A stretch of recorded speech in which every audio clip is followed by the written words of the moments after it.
ఓం శాంతి. అయితే నా అనుభవాలన్నీ మీకు చెప్పుకుంటున్నాను. ఎందుకంటే ప్రతి ఒక్కరికి అనుభవాలే ముఖ్యం మాట. జీవితంలో ఏంటంటే ఎంతో జ్ఞానం అంటే అనంతం అన్నమాట. ఎంతోమంది చెప్తుంటారు, క్రిస్టియన్స్ చెప్తారు, ముస్లిమ్స్ చెప్తారు, మన ఎవరైతే ఉన్నారో మన ఆధ్యాత్మిక గురువులు, సాధు సన్యాసులు ఎంతోమంది గొప్ప గొప్ప విషయాలు, జ్ఞానం విషయాలు చెప్తూ ఉంటారు. సరే, ముందు ఏంటంటే అనుభవాలు అంటే ప్రతి ఒక్కరికి అనుభవాలు ఉంటాయి. వారి అనుభవాలే జీవితాన్ని ఒడిదొడుగుల నుంచి ముందు తీస్తుంది. అయితే అనుభవంలో అనేది సత్యాన్ని మనం గ్రహించవచ్చు. ఆ సత్యమేమో జైతే అంటారు. సో అనుభవం అనేది ఏంటంటే అందరికీ ఒకలాగా ఉంటుంది. ఒక తీపి అందరికీ ఒకేలా ఉంటుంది, పులుపు ఒకలా అందరికీ ఒకలా, ఒకరిగా ఉంటుంది.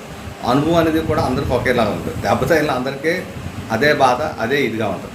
అయితే మొట్టమొదటి నుంచి అంటే ఈ అనుభవాలు ఎలాగంటే 18 అధ్యాయాల కింద వినిపిస్తాను. అది 18 అధ్యాయాలు అనుభూతికి మనం 30వ తారీఖు కల్లా కరెక్ట్గా కంప్లీట్ అవుతుంది. మళ్ళీ అక్టోబర్ 10వ నెలకి, అంటే 9వ నెల ముందే చెప్పాను మీకు పరమాత్మ నెలని. అంటే పరమాత్మే ఈ అనుభవాలని చెప్పిస్తున్నారు. అయితే మొట్టమొదటి ఏంటంటే నాకు బాల్యంలో ఉన్న పుట్టినప్పుడు నా పేరు వచ్చి అక్కడ మా ఊరు అరిపాలెం అని ఉంది. అరిపాలెంలో తీసుకెళ్ళినప్పుడు ఏంటంటే పరశురామ్ అని పేరు పెట్టారు. ఎప్పుడైతే పరశురామ్ అని పెట్టారో ఇక్కడ పెద్ద మాదలాగా వచ్చేసినట్టునే, అంటే పేరు పెట్టిన ఊర్లో వాళ్ళందరూ అక్కడ ఉంటారు కదా, వాళ్ళకి ఆ పరశురామ్ అని పేరు పెట్టారు. పెద్ద వాసిపోయి అనమాట. వాసిపోతున్నప్పుడు అందరూ మా అమ్మ వాళ్ళు అన్నారు, ఏంటి పరశురామ్ రోజులకి పెద్ద అయిపోతుంది, నా కొడుకుని వైజాగ్ తీసుకెళ్ళిపోతాను, విశాఖపట్నం తీసుకెళ్ళిపోతాను. మా అమ్మగారు వెంటనే తీసుకొచ్చి వైజాగ్లో తీసుకొచ్చిన వెంటనే ఆ పేరు పరశురామ్ కాకుండా దేవతమ్మ, అంటే అదే ఆ ఎలువెలుపు ఉంటారు కదా దేవత, ఈ దేవతమ్మ పేరు మీద దేవరాజు అని నామకరణం పెట్టారు.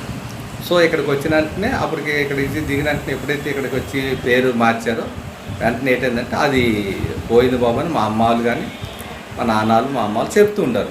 మరి తల్లిదండ్రులే చెప్పాలి, ఏవి చెప్పినా మన చిన్నప్పుడు ఏం చేస్తాం అనేది మాట. అక్కడి నుంచి మనం పెరుగుతూ చేస్తూ ఉన్నాం. అయితే ఇంకా అలాగే ఎన్నో చిన్న అవుతూ ఉంటాయి, చేస్తూ ఉంటాయి. ఇక నన్ను స్కూల్లో మన స్కూల్ ఏంటంటే బోర్డు స్కూల్లో జాయిన్ చేశారనమాట. బోర్డు స్కూల్లో జాయిన్ చేస్తారు.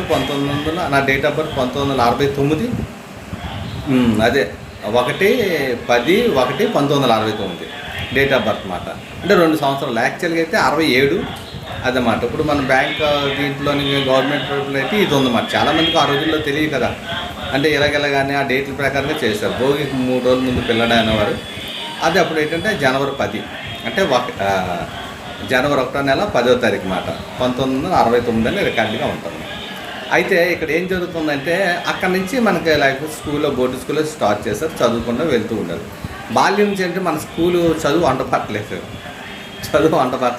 అంటే అక్కడికి వెళ్తాడు ఫ్రెండ్స్ కానీ సాంగత్యంలో తీసుకొని స్కూల్ కానీ వెళ్ళడం. అక్కడే బోర్డు 5th లోనే ఒకసారి ఎక్కడో ఫెయిల్ అయిపోయింది. అందులోనే 6 years చదివాను.